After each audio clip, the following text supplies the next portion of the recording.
सोचो, एक नबी, अंधेरा समंदर, तूफान की लहरें और अचानक एक अजीम मछली। क्या कोई इंसान जिंदा रह सकता है मछली के पेट के अंधेरों में? क्या अल्लाह का एक बंदा अपनी गलती के बाद वहां भी दुआ कर सकता है जहां सांस लेना भी नामुमकिन हो? आज हम सुनेंगे हजरत यूनुस अलैहिस्सलाम की वो कहानी जो सिर्फ तौबा, सब्र और अल्लाह की रहमत का सबसे गहरा राज है। हजरत यूनुस अलैहिस्सलाम का जिक्र कुरान करीम में खास तौर पर आता है। उन्हें धुन्नून भी कहा गया, मछली वाला नबी। ये कहानी सिर्फ एक हिस्टोरिक वाकया नहीं, ये एक वार्निंग भी है और एक उम्मीद भी। ये बताती है कि अल्लाह के नबी भी इंसानी जज्बात रखते हैं और ये भी कि अल्लाह की रहमत। आज का ये डॉक्यूमेंट्री सफर हमें उस रात तक ले जाएगा जब एक नबी ने अंधेरों में अल्लाह को पुकारा और क़यामत तक के लिए एक दुआ सिखा दी। हजरत यूनुस अलैहिस्सलाम को अल्लाह ने एक कौम की तरफ भेजा। कौम का नाम था निनवा। ये लोग शर्क में डूबे हुए, बुत परस्ती, नाइंसाफी और नबी की बात को झुठलाना।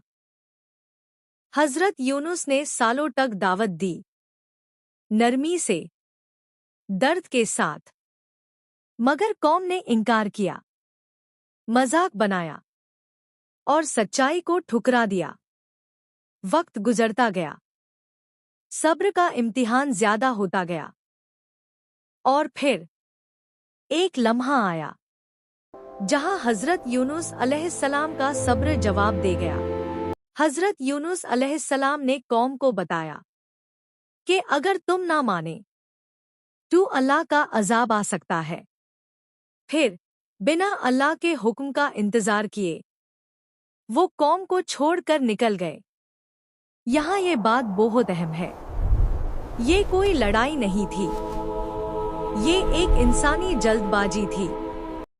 यूनुस ने ये गुमान किया कि उन पर पकड़ ना होगी। समंदर के किनारे पहुंचकर वो एक कश्ती पर सवार हो गए। कश्ती ने सफर शुरू किया। आसमान पर बादल, हवा तेज होती चली गई और फिर तूफान, लहरें पहाड़ों की तरह उठ रही थीं। कश्ती लरज रही थी। उस जमाने का रिवाज था कि बोझ कम करने के लिए एक शख्स को समंदर में फेंकना पड़ता था।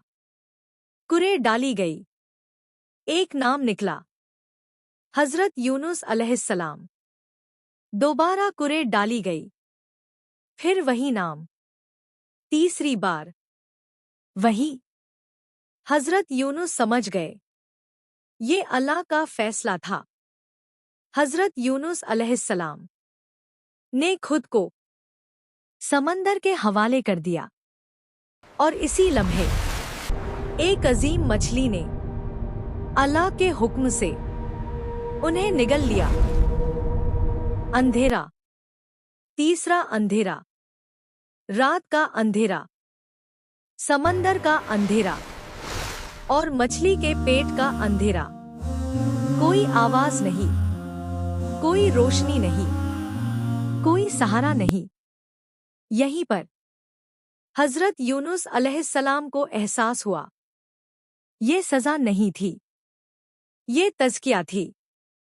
हजरत यूनुस ने अपनी गलती मान ली और वहां जहां कोई इंसान दुआ का तसव्वुर भी नहीं कर सकता, हजरत यूनुस ने अल्लाह को पुकारा, ला इलाहा इल्ला अंता सुब्हानक इन्नी कुन्तु मिनज़ ज़ालिमीन। ये सिर्फ अल्फाज नहीं थे, ये दिल की चीख थी। कुरान कहता है, फिर हमने उसकी दुआ कबूल की और गम से निजात दी। अगर हजरत यूनुस तस्बीह करने वालों में से ना होते तो क़यामत तक मछली के पेट में रहते। अल्लाह ने मछली को हुक्म दिया। मछली ने यूनुस अलैहिस्सलाम को किनारे पर उगल दिया। जिस्म कमजोर था, चमड़ी नाजुक हो चुकी थी। अल्लाह ने उन पर एक यकीन का दरख्त उगा दिया। साया, खाना और शीफा। फिर अल्लाह ने उन्हें दोबारा निन्वा भेजा। इस बार कौम ने तौबा की और पूरी कौम पर से अजाब हटा लिया गया। ये तारीख का वाहिद वाक़या है जहां पूरी कौम ने तौबा की और अल्लाह ने रहमत